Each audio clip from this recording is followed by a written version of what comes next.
Yes, I'm totally selling the little dog. I'm exploiting him. I'm using him for marketing. But look at that fucking dog. Oh, excuse my language. All right. Good morning, everyone. Hello. That's Charlie. Charlie came yesterday as a referral from a wonderful dog pro out in San Diego. I'm going to raise this up a little. I'm just so short. Anyway, and let's see, what was Charlie doing? I have my form right here.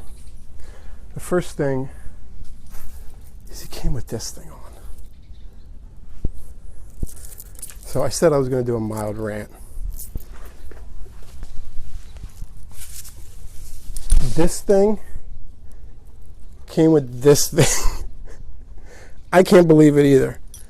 I can't believe it. To walk him? Anyway. When I saw him bring him out of the car, I was like, interesting. So, not from the other dog professional. Nothing to do with that, her. Elena's, that had nothing to do with her. But the last trainer they saw, that's what they got.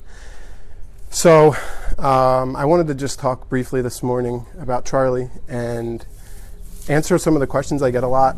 I want to start doing more content. I think it's time. It's been 11 years that I've been researching and learning, and I think it's time to share my journey and the things that have worked for me and have not worked for me.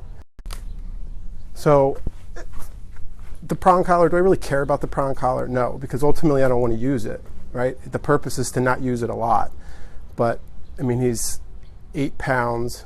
If you blow at him hard, he backs up. I mean, like literally, he's physically and psychologically submissive. I mean, he's the easiest guy. And that's their problem, right? That's kind of what happened. The way they love him and who he is caused these terrible things that are happening in their house. So, real quick, I just wanted to, I have my little laptop here for notes. I wanted to just mention the pinch collar. It really has nothing to do with anything, but just like, come on, seriously? I mean, that's like, how many dogs, like to me, that's somebody that's selling dogs, like a lot of people pinch collars. I mean, everybody needs a pinch collar? No. So today I just wanted to talk briefly about my intake process, and I've learned all of this from Brandon Fouché. I studied his intake form, and I said, well, he's not the kind of guy that tap dances around questions. He's not asking things that aren't appropriate. So I studied the questions that he asked, and as I've gotten to know him, I've gotten to learn more about why he's asking these particular questions and what it gets to tell me about the owners and Charlie. So thank you, Brandon, for providing this. Go to his website, brandonfouché.com, and it's on there. I mean, anybody can fill it out. One of the other very fascinating things that he asked is for a picture of the dog. And at first I'm like, oh, that's kind of cool, you know, because I don't doubt it. I mean, there's a reason why somebody like that is asking for it. But the more I started to get the pictures of the dogs, I started to learn more about the people. It's like, well, what kind of picture do they want to send me? Right? Do they want to send the cute one? Do they want to send, right? So it shows me the dog, but then it also gives me a little idea of more about the people too. That's the way I started to learn. But so basic, questions a little bit about Charlie, how old he is, what kind of dog he is. Was he adopted? That's pretty important. It'll let you know a lot about why he's there. A lot of dogs end up in the shelters in their teenage years because people do a lot of the wrong things. Then the dog gets blamed, like, oh, this dog's crazy. When for 2 years they did all the things that made the dog crazy, and the dog's like, yay, this is the way you want me. And then now it doesn't work out. So that'll kind of help you set the foundation of the socialization the dog kind of had. Not all the time, but it gives you a good clue. And then just some stuff like, how's the dog around food, different things. So these are some of the things that were huge, like boom, when I started to learn about Charlie, which to me were way more relevant than I think structure was a big word I heard the guy say about 16 times. And I don't think he could really explain what that meant when he was, being told that word like a million times. Talking structure.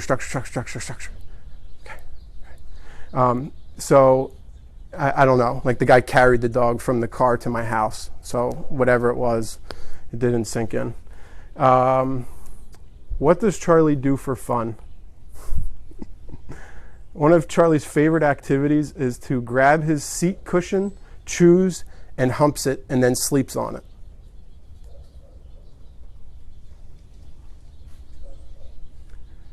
He likes his rope, squeaky animals, Kong, food puzzle, cardboard, all these wonderful things.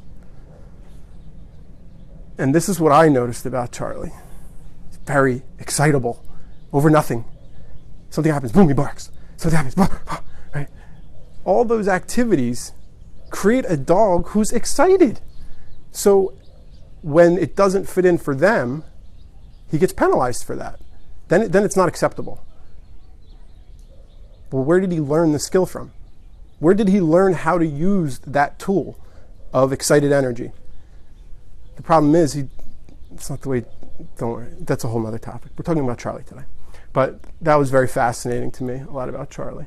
And one of the things I noticed about Charlie as I was getting to know him is when he got excited, he likes to use his mouth. My hands, not biting. I mean, he's not a biting dog, he's just excited. So when he gets excited, he goes to the skill. Now he's eating stuff. He's going to the skill that, what's up, dude? Charlie likes to eat stuff, too. Anyway, he's got a good stick over there. So he was using his mouth on my hands a lot. And not like putting pressure, but just if I left the room, I came back in, I started to do the things I do to talk about a separation, to try to see the separation anxiety, where it comes, if it's going to even happen here. And that's where I started to just, push his buttons a little bit. Oh my God, this guy's so funny. He's like never been a dog. Like I'll get to that a little bit too. He started to, at the same time when those stressful moments would happen, he'd start to displace that mouth energy onto things in the house. My wife's slippers, sometimes the leash, but not super committed to it, right? It's totally learned. That's not who he is, right? That was the owners thinking that's what a dog needs, so that's what they were doing, when it wasn't really, like who Charlie was. I just can't stop, this stuff just fascinates me when a dog gets to be a dog. So that was huge to me, when he came to hang out a little bit. Has he had, they like to chase him. They like to throw the ball for him, and they play chase in the hallway or fetch in the hallway. So I saw this instantly the first time I wanted to make Charlie do something. And it was it was either to go through a door or I think it was go up the steps. Yeah, I picked up the leash and I wanted to pick up the leash and I was going to take him up here to see how he would react to the chickens, and he ran. We can't get Charlie to come. We can't get Charlie to come off, yet they play a game that teaches Charlie to chase and be chased. So when does Charlie know that this isn't the game or not the game? It becomes emotional when it happens and then he runs into the street, right? But if we just don't play this game with him, then he doesn't, when I need him, when I go to him, he stops. He's like, whoa, what's up? Hey, come here, something's happening. Oh God, okay, right? Not walking up, oh, is this the game? Boom, boom, boom, and then they're gone, right? And then there's a huge problem. So I was able to have, because he's little too, and I didn't know if he was going to go into the bed and do things like that. I have him dragging, I don't know, a 6 or 8 foot piece of rope tied to a piece of a halty, something tied to a collar that I found, and he's dragging that around for those moments. For if I want him to do something now that he's not used to doing, then I can just take him and come on. And this is what's amazing for him. He does it. He's just never been made to do it before. Because this is one of the other big ones. They carry him. Now, they said a little bit. He carried him from the car to my house. He carried him in the property of my house.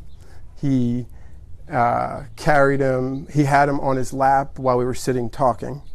So just a little bit. It's awesome, though, right? And I said to like he said a little bit, and then I saw a bunch of this stuff, and I said, hey, the only way this is going to work is if you're honest, because you can't, if there's things that you need to get over, that's you. That's cool. Like, we could talk about those things, but if it's the most important thing is to be honest. You have to really, really tell the truth, because it's the only way I can really help you is if I know what's happening. So it's a lot of carrying. Which brings me, I'm just going to talk about this thing. This is the first little dog I've had in a while out of probably the last 4 or 5 little dogs that was more bonded to the male in the household than the female. So my wife comes home and she is a little dog squisher. She will break pretty much every rule, not every rule. She does follow the rules, but oh my gosh,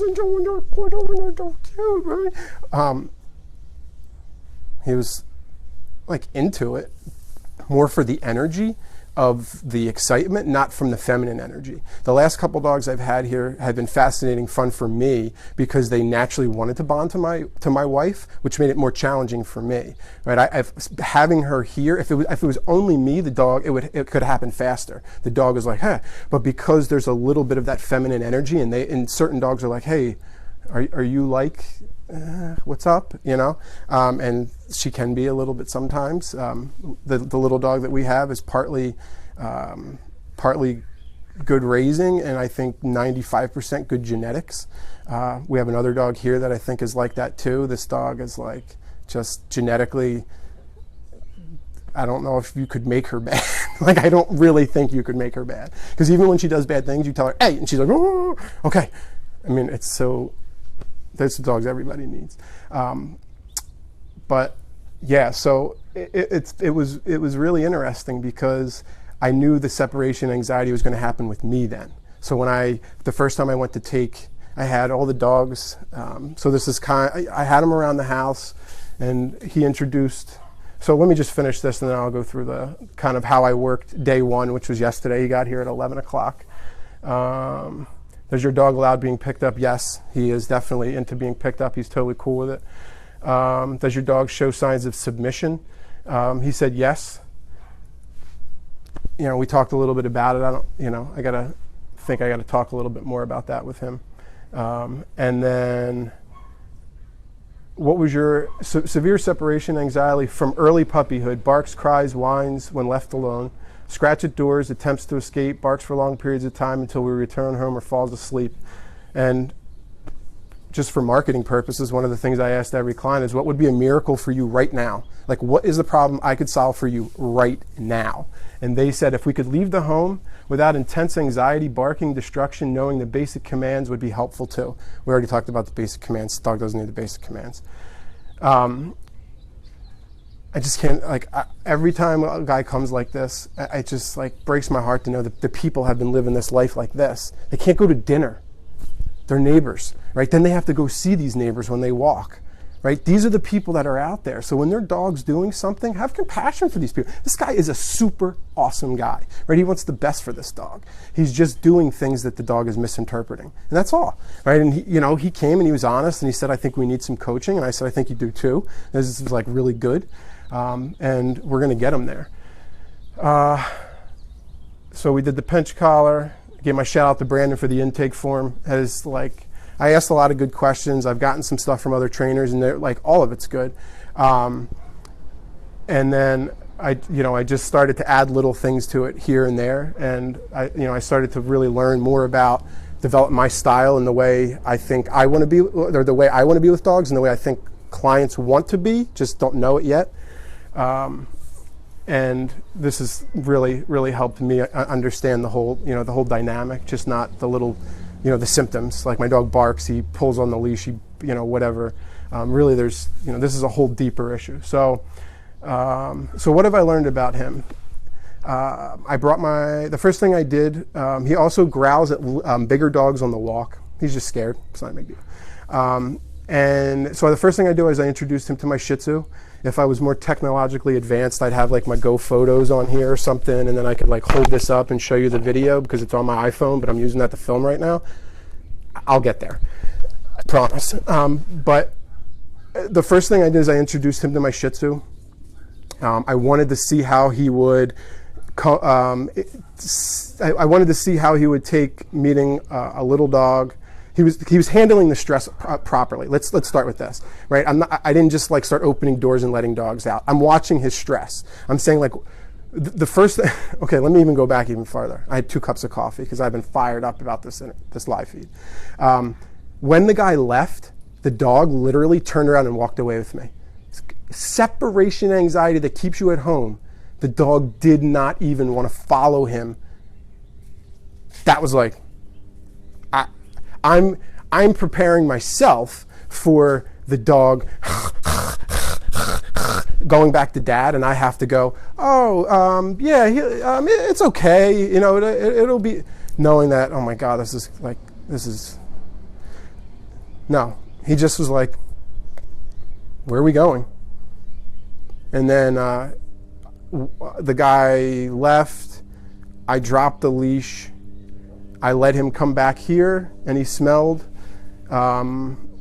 He passed by some dogs that were inside, just because I was curious what he would do. Is he going to charge the fence, or what did the barrier do? Because he barks at dogs and things in his house.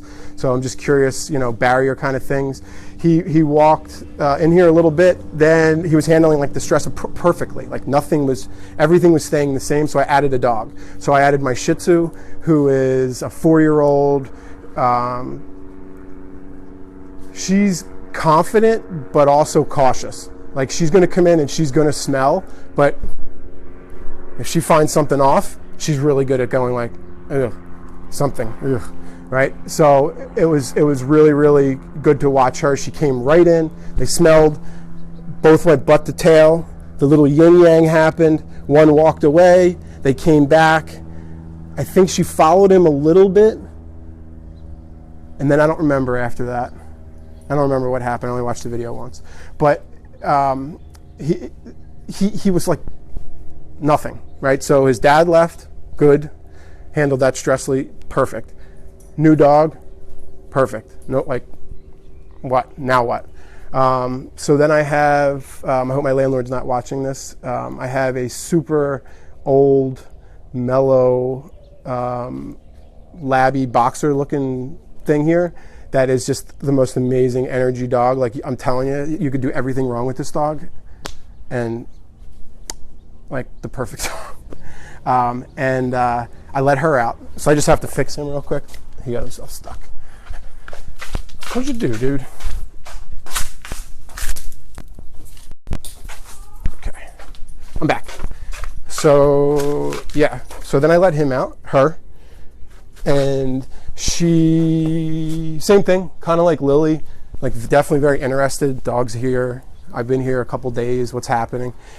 She's here because my friend, she's an emotional support dog, and my friend needs to get some paperwork, and she needed a place for her to stay. She just moved here from Michigan.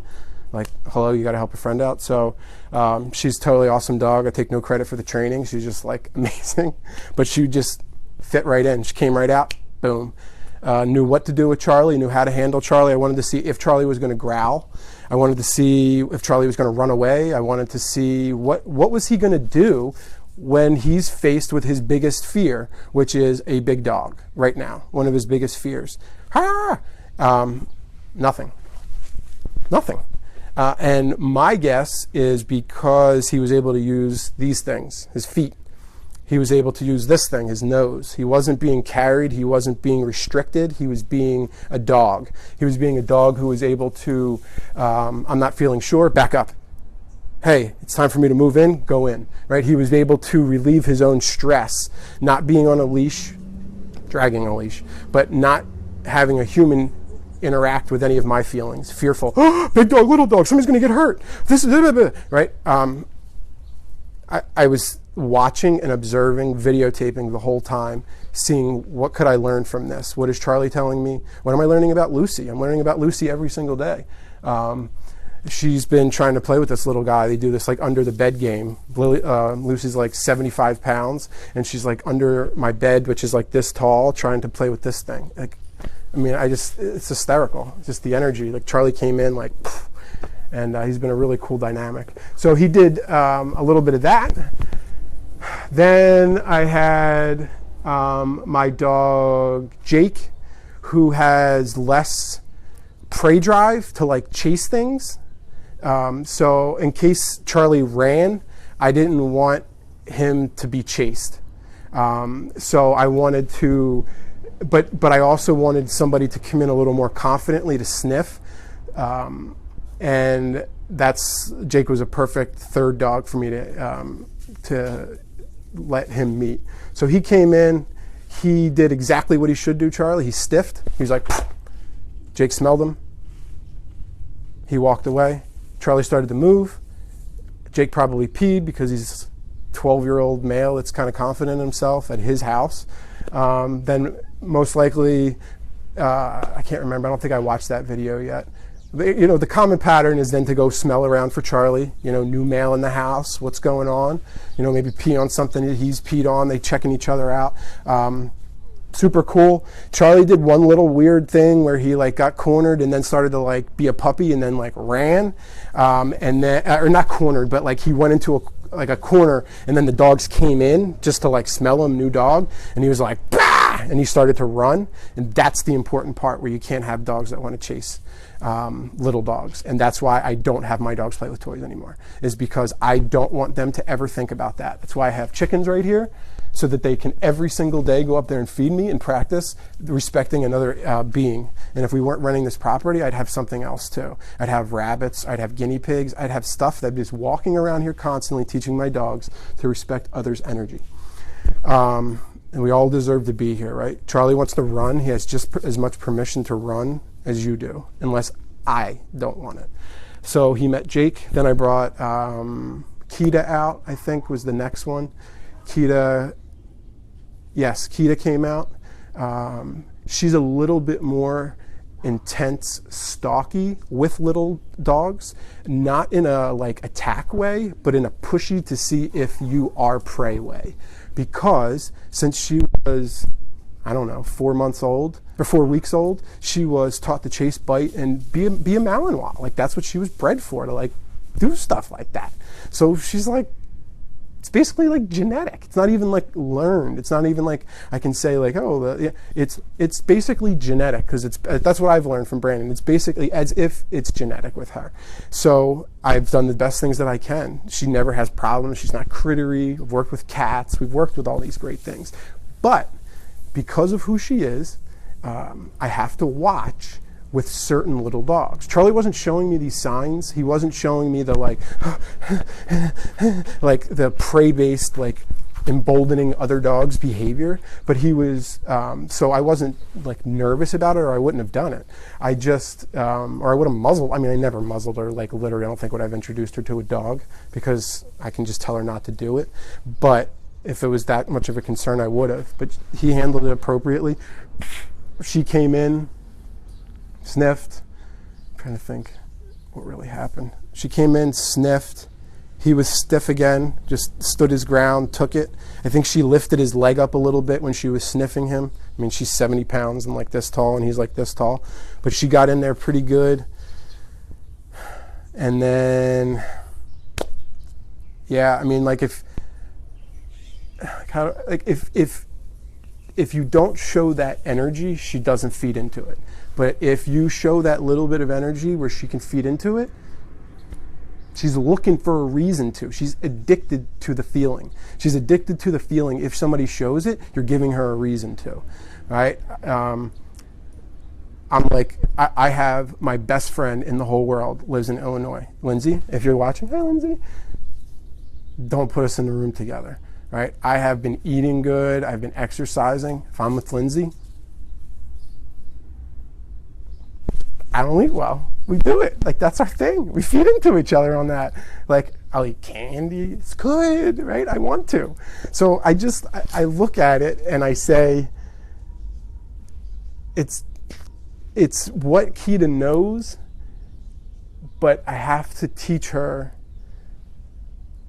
I have to keep showing her that there's that it's. How do I say this? Like, because of the things she's learned, it's almost like she's special needs. She's just like constantly has to be reminded, like, hey, and I have to be very, very patient with her. And I have to say, hey, remember, we don't do that anymore, so, right? Because she's a very compliant dog anyway. She's like, oh yeah, I get it. I remember, but give me a chance. I want to, and I know you want to, but it's not what we're doing. So we did that with Charlie, and then brought Charlie inside. Oh, always testing. Like, this is one of the things. Sometimes I'm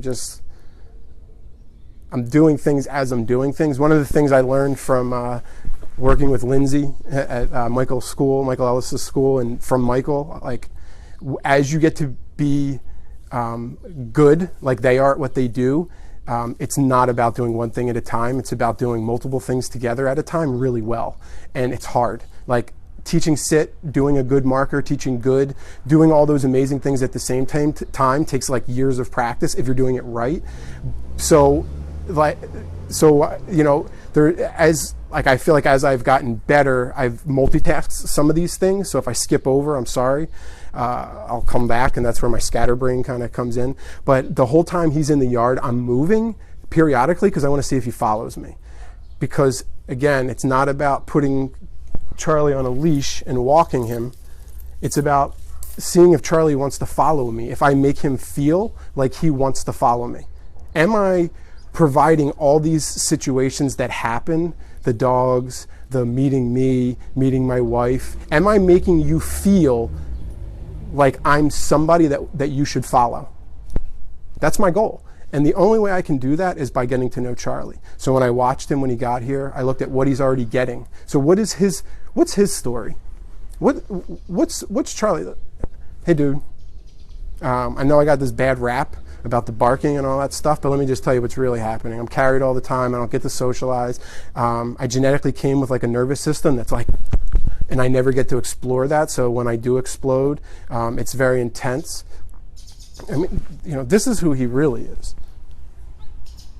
I don't know if you can see him. He's just like a chill guy. I mean, he's got like a little bit of explosive energy, like he wants to play and stuff and do things, but he's like, it's just pretty like chill. So I just kind of like let him be. So I wanted to see if he would follow me. He's been here almost 24 hours, less than 24 hours. We have not walked yet. The walk has nothing to do with this right now. For me, it's about just getting to understand Charlie and why he's pooping on my exercise mat. But that's dogs. Nice job, dude. I'll have to bleach that.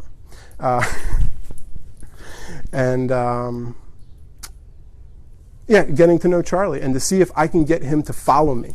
And one of the things that I've found for this guy that's more important than the walk is he doesn't go upstairs. They carry him upstairs, all stairs. So when we get to the bottom of the stairs and I go, come on, he does not want to come up. That is huge because I want to see if I can get him to come up the steps because of me, right? Not if I can get him to take his huge fear and get him to go through it with wanting to go up the steps. That's going to be fun. So I got him to do it here this morning and there this morning with a little bit of leash. We just kind of helped him. And as soon as he felt the leash, and the leash a lot of times makes the brain go forward. So when I put the leash, as soon as I picked it up, he went up 2 steps.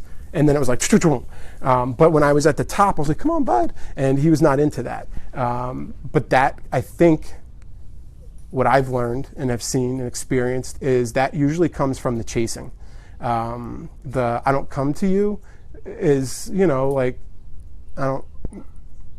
we don't practice that. I mean, we don't do coming to you, but also it has to do with the chase, stay away kind of fun game, juking games. So I think that'll be, as he learns to follow more with his own brain, I think that will automatically go. I have like 3 steps over here to go up to the problem. He goes up those steps right away.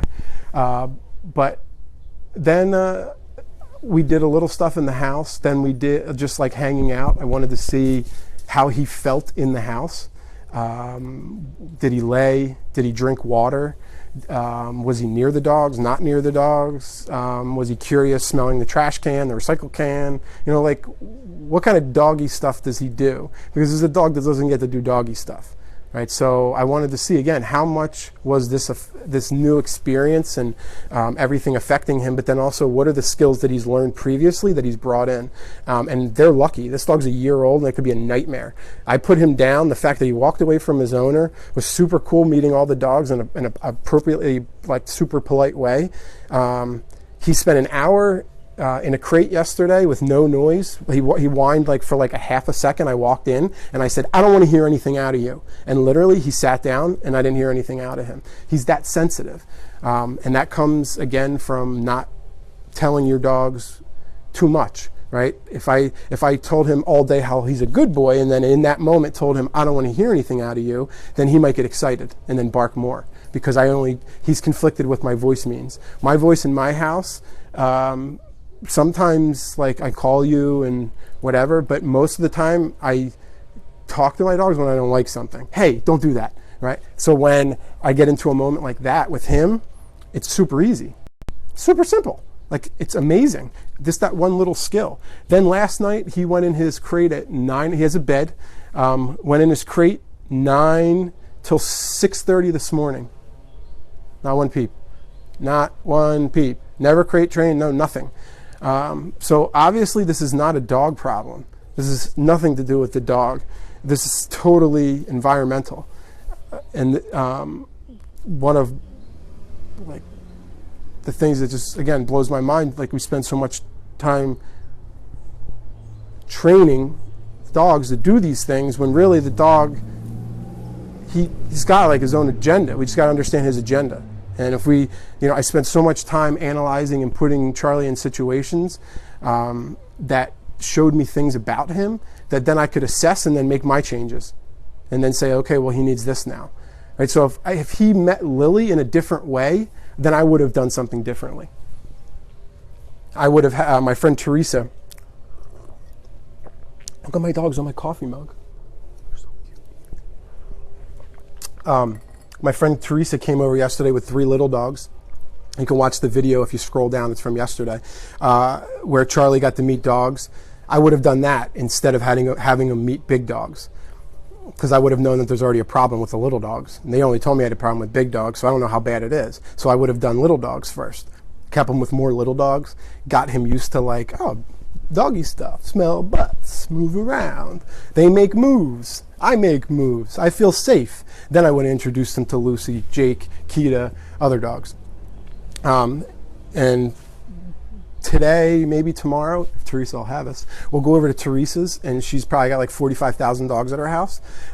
So he'll go there, and he's going to see big dogs, little dogs, pit bulls, Rottweilers, everything that you could possibly imagine, sizes, colors, shapes, kids, dogs, people. And I want to see, after I have one more thing I want to do with him today to see if he's ready for that. And then when I do that, then I think he should be. He's been fine. He seems like a very confident kind of guy. He doesn't feel like he'd be overwhelmed walking into the environment. And obviously the environment's totally controlled there. So he doesn't have much to worry about except for to listen to me, because there's not a lot of stimuluses that are pulling him in different directions. He knows listen to me or give in to my feeling. So that's, anyway. So what else? So after we did that, we did the hour crate. Like I said, my friend Teresa came over. And then my friend Teresa came over. Again, not a lot of like clinginess to her, which was fascinating to me because I have a dog that's staying here later. And I have a friend's dog that was here, loves the women. Like the last 3 or 4 little dogs I've had, love the women, right? Then Lucy's mom came to visit because she's sad because the dog has to stay here, even though they both are happy that the dog's staying here. Like cool people, but not like when I left, he wanted to run right in the kitchen with me. Like if I went in to get Lucy's mom water, he was like right in there with me. Where are we going? I left, boom, he was right out again. So it's interesting. So I have to look and manipulate differently. I have to watch now, right? Instead of looking for when I leave, wondering if he's going to follow me. I have to start now anticipating that he's going to have hyper interest in me leaving. And what does that feel like? So I left him out first with the dogs because I know the dogs put a social pressure on him that's a little bit like, whoa, what's going on? He's not going to bark at the door and jump when he's got 4 dogs that he doesn't know, like around him, curious, like, why do you care so much at the door? So he's quieter. So I went, took the trash out, I came back. I didn't hear any scratching, barking, whining, nothing. Good, little bit, just a little tiny bit. This is, again, something they can't do. They tie him up to the window or the door or whatever it is. And like, I mean, it's intense. Like, I feel terrible that these people have to live with that. And I got like 9 hours of good sleep last night. So we did a little bit of that kind of stuff. Then Teresa came over. Then we had all the dogs out, which she brought 3 little ones over. Then we had 3 little ones who have all met everybody before. We had Charlie come out, my Shih Tzu Lily come out, so we had the 5 little ones. And it was pretty funny. He was pretty explosive. He had like these little juke moves. He was running around. If one of the dogs trotted to the back, he was trying to chase him and play. I mean, this is a guy who's like seeking this. And it's that, I mean, and I hope like thumbs up or whatever, I don't know, whatever you comment, do something. If you see the same thing, but little dogs tend to cling to people more, right? Even my own little dog, like she's super social with other dogs, but if my wife's friend comes over, she'd much rather be in that room with the girls than outside with 10 dogs. She'll come out. It's not like she'll lay down. She'll collect some sunshine. She doesn't hate it, but she definitely enjoys the feminine energy more. You know why? Because my wife's driven cross country with her, flew with her, taken her on stage and given talks, traveled with her to multiple places, takes her on like daily business retreats and meetings, and she's around people a lot, like a lot. So the last 2 years, maybe not 2 years, a year and a half, I went to go visit my friend Heather back in Utah, and I started to like really see, like she came into socials and she was like a freak. I'm like, my dog's a freak. So we were there for a month, and like Heather's wonderful. She's like, bring her every friggin' day. Like Heather's like one of those people. It's like, let's get on board. Like, we're all here doing this together. So like, bring your dog every day. So every single day, Lily came in. We brought her to socials on Saturday, and it, like a month consistently, totally different dog. I mean, really just started to feel more comfortable in her own skin. When dogs come up, she's never had a problem, but you can just see now she's more comfortable, and that's like huge for me because I did that. Like I never saw that there was a problem, so I never tried to like think about it really. So anyway, what else about Charlie? Charlie's been slept. He's been out with the dogs this morning. He's been other thing, and this is something that I didn't hyper focus on as much until Brandon brought this up to me when I was talking to him the other day, because I just had one little concern about this guy. And I wanted to just like run it past him. And I think his exact words were like, oh, the worst. And I said, what? And he says, if little dogs don't eat, it's hard because they have to be here. And I was like, yeah, right. So I didn't even think to ask that question. Like I've had, you have dogs come in and you're like, they might like not eat, a meal. There's a lot going on, and usually that I feel like that's me, right? Like maybe too much stress or something happened. I'm always learning from that, like what's going on. But I never thought with this guy, little dog, cute, separation anxiety, how difficult it could be if he was a bummer eater too. And because he had to stay here, they had a funeral to go to, so it wasn't like we're doing like a 4-day board and train or something. Like this would totally be something he would hang out for the day and they'd come back and we'd talk. But he just could stay here, so it was beneficial for them. So it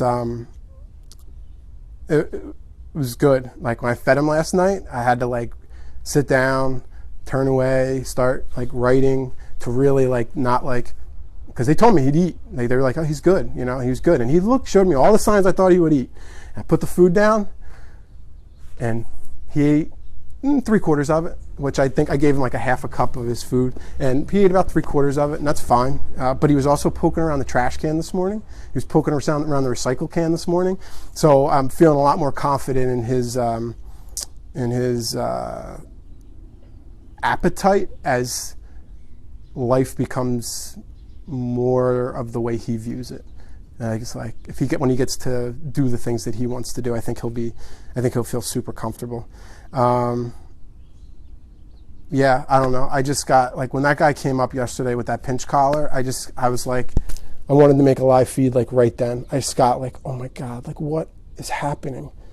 I mean, I don't know. Like, it sounds stupid, like to like hyper focus on it, and I don't want to make it seem like a big deal, like I'm bashing tools or people or training or nothing. Like, I'm learning to just, like, as my wife says, one of the things is just keep your head in your own lane, right? Do your work, observe what you need to observe, and keep your head in my own lane, right? And I don't know. Like, I can't, like, I guess I'm so curious that why that strategy would have worked for this dog. And I guess my answer would have been the last 10 dogs would have had the same strategy. Like, you can't, that's my beef with the school system. You can't treat every kid the same. All right, I'm like a total ranter. I'm so sorry.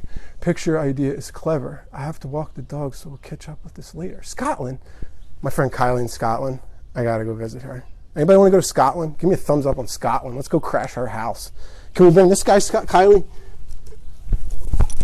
I'll bring this guy.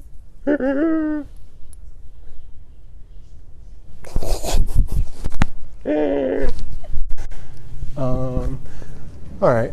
A bit late. Louise, you're never late to the party, girl. In fact, it's LA. You gotta be fashionably late. Let me see. No questions? I just ran in for an hour to a bunch of dog trainers and nobody wants to bash me? No, I'm just kidding. Please don't bash me. I am super hypersensitive. And so I guess that's a good time to kind of like discuss like what's happening. The reason why I've been like probably annoyingly pushing my newsletter and like these other things that I have is because I want to keep my head in my own lane. And I think marketing wise, there's strategies why I don't want to use social media. Which is the things I'll be talking about in my podcast and my newsletter and those kinds of things. But also, like, so many trolls. Like, I have like 3,000 friends on Facebook. Like, I see like 6 posts every day. I mean, like 3,000? That's 3,000 people that could potentially just want to know me to just like bash me. So maybe people won't find me then. The only way you'll find me is if you want to really like, I don't know, and what's going on in my brain. So that's why I'm taking it to my newsletter. And I'll do like live feeds because I think they're really good and, you know, everything every once in a while. But like I want to really start talking about these things that are happening every day in like my journey, my dogs, the clients I have, the other things that are happening in my life. Oh, this is really good.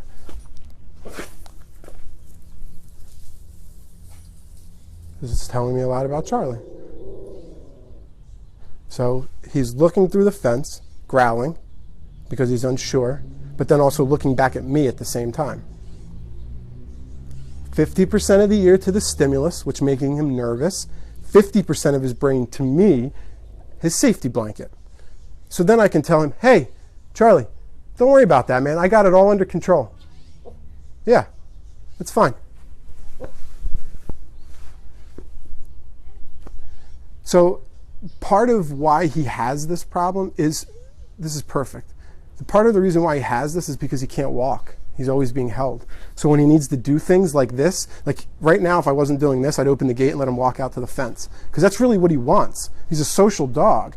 The holding the barriers, the leash, the downstay, to try to control this stuff, that's what is making him do this. Is because he can't look at the stimulus and say to myself, how can I better my own situation? I want to go be curious. But because my human's fearful, they don't know what's going to happen because they don't really understand me because the only thing they do is tell me what they want. And the circle continues. Right? Brandon says this, and I think this might be my first tattoo. I'm not going to get a tattoo, but if I did, right? dogs expect us to think like them, and we expect dogs to understand what we want. And the drama goes, right? Perfect example. It's just amazing. Now he's just laying down grooming himself. He worked it out. I don't need to pull him away or recall him or talk to him. He's not doing any, I don't care that he's there. I just don't want him to growl at those things. And I don't have to make it a big deal because he's scared. He's nervous. He's like, I don't know what this means. So anyway, so that's why I'm doing my newsletter kind of thing, is because I want the people that want to be there. I'd rather talk to 10 people. Actually, I got like 60 people signed up. Oh, I can't wait. I just wrote my first letter. It's going to go out probably tomorrow. And I can't wait to share with all you people, like my first newsletter. So yeah, like I'd rather really talk to those 60 people who like really want to care and listen and like reply to the emails and say like, hey, this made me think, or hey, did you ever think about this when you were doing that? And like, you know, so that's, you know, kind of my goal there, and share. I think I can feel comfortable sharing more openly the things that are actually happening. I can actually post videos and like say like, hey, this is a video, like I cut this up, and then send that in my newsletter and write up a little description of like exactly what I just happened. Well, the things I want to start doing is I'm going to start documenting like the day of the dog, and then I can write up a little post. Maybe I'll send one of those up a month. Maybe one time it's about separation anxiety. Maybe it's about leash stuff. Maybe it's about, I don't know, whatever. And put the things together and then be able to share them in that way. So that, and then that's pretty much it. I don't really usually know how to end these things. You guys are always so wonderful. Thank you, Nancy, for sharing your stuff. Oh, Cindy. Interesting and informative. I appreciate that. That's like the main goal, obviously. I'm really trying. I've really spent the last couple of months really trying to like hone in on like what, because I get emails constantly. I mean, all the time. Like, you know, what did this and this and I just usually answer them like one at a time and like talk to people and like literally like if you email me, like I'll talk on the phone like whatever. Like I'm just, you know. So anybody, if you guys need anything from me, please, Cindy, I appreciate that. Treat him like a dog, act like a dog. What? So right, Tina. So intelligent. Lucy! That's Lucy's mom. She's Jennifer. Lucy's inside. She's waiting for her breakfast. What else are we doing today? Let's see. So Charlie's going to probably take the crew over to hopefully Aunt Teresa's for good doggy social. See how Charlie does with that. Going to do a little bit more stuff with separating from him today, especially me. Sometimes alone, sometimes with dogs, and see how he does with that. He did, one of my tests is the shower. So if I get in the shower and then I leave the dog loose, I see what they do. Do they like lay in the shower? Like I guess like a little stupid experiment I do sometimes with like certain dogs with separation anxiety. He was laying in the kitchen with Lucy, like just chilling. So that's great. So I think like little bits at a time, he'll be ready today and not feel a tremendous amount of stress about it. That's what I don't want him to feel, is like, oh my God. So a little bit when I'm home today, because he'll want to walk around, and that's it. We'll be hunkered down because we can't leave him here. Oh my God, Brandon's on. Brandon, you can't be on. I'm nervous now. Just kidding. You want to go to Aunt Teresa's? Come on over, Tina. We're just hanging out today, girl. Brandon, we got to do a live feed. Who else? Ashley, all the way from Utah. Hello. Allison, don't forget, I'm coming back to New Jerusalem. Anybody in New Jerusalem in November want to get together? I'll be there. Dirty Jersey, November. I sound like I'm promoting a rap concert. I think it's Tuesday to the following Wednesday. Anybody wants to get together? Let's get together and hang. I have 2 dogs that I might work with. A friend from high school hit me up on Facebook randomly. And then, who's the other one? I have to look back. I think I have it in my notes to call the lady back. So if anybody wants to come hang out, come see you like in person, like come meet the dogs. My friend Marla will be totally cool with you coming to her house. She will not care. We're watching up here at Wolfpack. What's up? Marie, I got to come hang out with you. You sound like a smarty pants. I hear what Rachel talks about you. I'm excited to meet you guys. Hanging out with Rachel, one of my favorite people in the whole world. I have so many favorite people in the whole world. I'm so blessed. Like, I can't even tell you. Like, I feel like sometimes I'm like, man, I don't know. Because sometimes I feel like, did you ever feel like sometimes you're the worst friend of your all? I have like such amazing friends. Like friends that would like do amazing things like all the time. Like, hey, can you help me here? Or, hey, can you do that? Like amazing. And a bunch of them are on here right now. That's cool too. All right. Who cares about me talking anymore? People just like dog stuff. So let's see. Let's call me on all my bullshit and see what's happening in my own house. Total impromptu.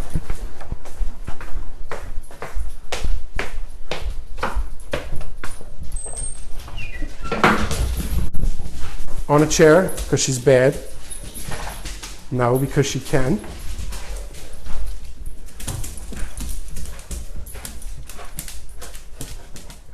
Good. Oh, there she is. There's Lucy helping. So all of this movement is stress because of the separation of the pack. So I was out back with a new dog. So when I came back in, this is what happens. And this is not bad. This is just energy. And do you see how it goes away? It just needed to be. It didn't need me to influence it at all. If there was something that I didn't like, I would have told them. But just open the door and let it happen. Who else is in there? And do you see? Look at this guy. All right? See what I was talking about? My wife is there. He goes care less. He wants to just follow me everywhere. Fascinating to me. Look at him. He just wants to do this. He just wants to play with the big dogs. This is awesome. All right. Bye for now. We have to have our Saturday. I love all your faces. Thank you so much for coming in and listening to me rant for so long. And if there's anything I can do, topics, talk, please, please, please tell me how I can help. I just want to help. Bye, everybody.